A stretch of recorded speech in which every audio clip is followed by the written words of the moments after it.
I'm Sara Zarr, and I am here to talk to you today about pace in contemporary young adult fiction. A lot of people might think pace is an issue to be more concerned with if you're writing a real plot-centric story, a thriller, suspense, action, that kind of thing. But emotional stories have a pace too, and character development has a pace.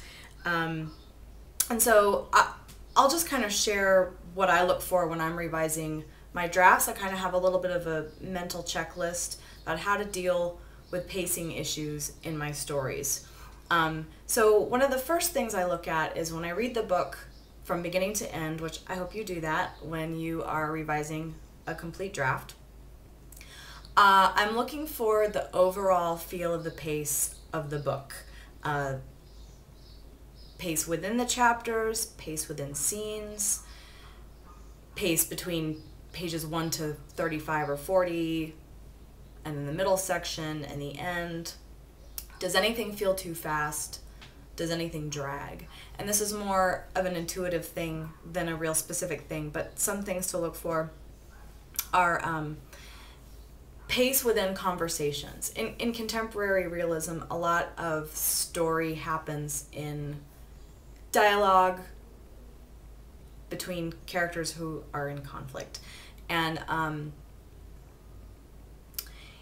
you want the pace of these conversations, especially when something important is happening emotionally, to feel right. And I know that's very vague, but when you're reading your scenes and your dialogue scenes, you want to ask yourself, does this escalate too quickly? Does this conversation go from 0 to 60 just in half of a page? You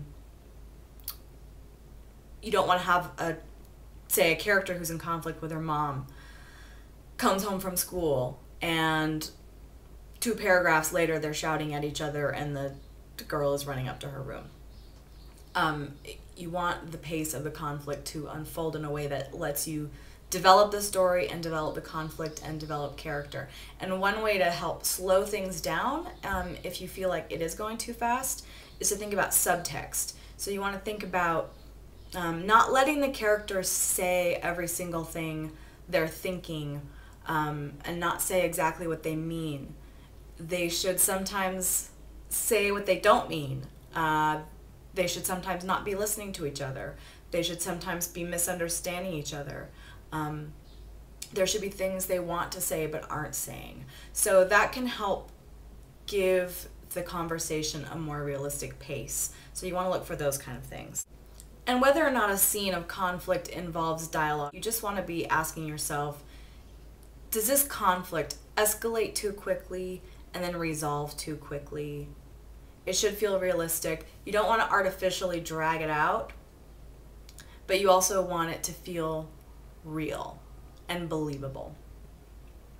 Another thing to look at is the kind of emotional journey that the character is on, the change and transformation they're undergoing, which in all books, but particularly in contemporary realism, the central story will often be kind of the inner journey of the character. So when the character reaches like their moment of realization or transformation or redemption, you want to ask yourself, have I earned this? Have I laid the groundwork to make this transformation believable within the context of everything else I've set up?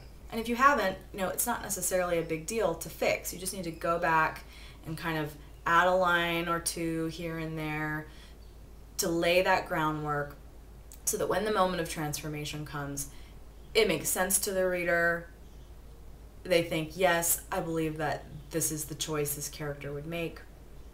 So you want to look at that. In terms of the overall book, I like to kind of ask myself, when I get to the midway point of the manuscript that I'm reading, does it feel like half the story has happened?